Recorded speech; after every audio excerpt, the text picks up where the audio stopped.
নমস্কার, Jio learner YouTube চ্যানেলে আপনাদের সবাইকে স্বাগত জানাই। আজকে জিও লার্নার নিয়ে এসেছে ক্লাস 6-এর জন্য কিছু গুরুত্বপূর্ণ প্রশ্ন। প্রথম প্রশ্ন, গঙ্গা নদীর গতিপথের বর্ণনা দাও। এখানে তোমাদের গঙ্গা নদী কোথায় সৃষ্টি হয়েছে অর্থাৎ কোনখানে উৎপত্তি হয়েছে সেটা লিখতে হবে এবং তার সাথে সাথে কোন কোন অঞ্চলের মধ্য দিয়ে প্রবাহিত হয়ে কোথায় মিশেছে পুরোটাই কিন্তু ডিটেলসে লিখতে হবে। ঠিক আছে, পরের প্রশ্ন হলো ভূপ্রাকৃতিক বৈচিত্র্য অনুসারে ভারতকে কটি ভূপ্রাকৃতিক অঞ্চলে ভাগ করা যায় ও কী কী, যে কোনো একটি ভাগের বর্ণনা করো। এখানে তোমরা জানো যে ভারতকে ভূপ্রাকৃতিক বৈচিত্র্য অনুসারে 5টি ভাগে ভাগ করা হয়।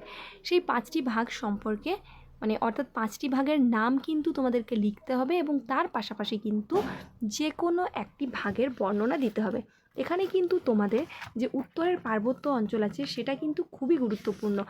এরকমভাবেও অনেক সময় দিয়ে দেয় যে উত্তরের পার্বত্য অঞ্চল সম্পর্কে আলোচনা করো, তো তোমরা ওটা খুব ভালোভাবে দেখে নিও, ওটাও কিন্তু খুব গুরুত্বপূর্ণ একটা প্রশ্ন।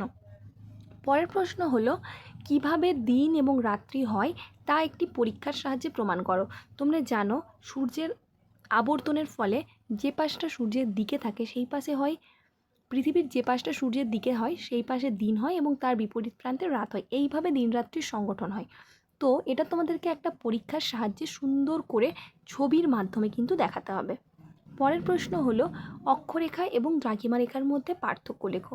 অর্থাৎ এখানে তোমাদেরকে কিন্তু 5টার থেকে বেশি অর্থাৎ 6টা কিন্তু পার্থক্য লিখতে হবে অক্ষরেখা এবং দ্রাঘিমা রেখার।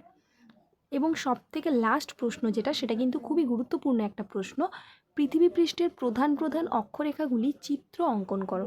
অর্থাৎ তোমরা জানো পৃথিবী পৃষ্ঠে টোটাল 5টা খুবই গুরুত্বপূর্ণ অক্ষরেখা আছে, যেটার মধ্যে প্রধান হচ্ছে নিরক্ষরেখা, কর্কটক্রান্তি রেখা, মকরক্রান্তি রেখা, সুমেরু বৃত্তরেখা এবং কুমেরু বৃত্তরেখা।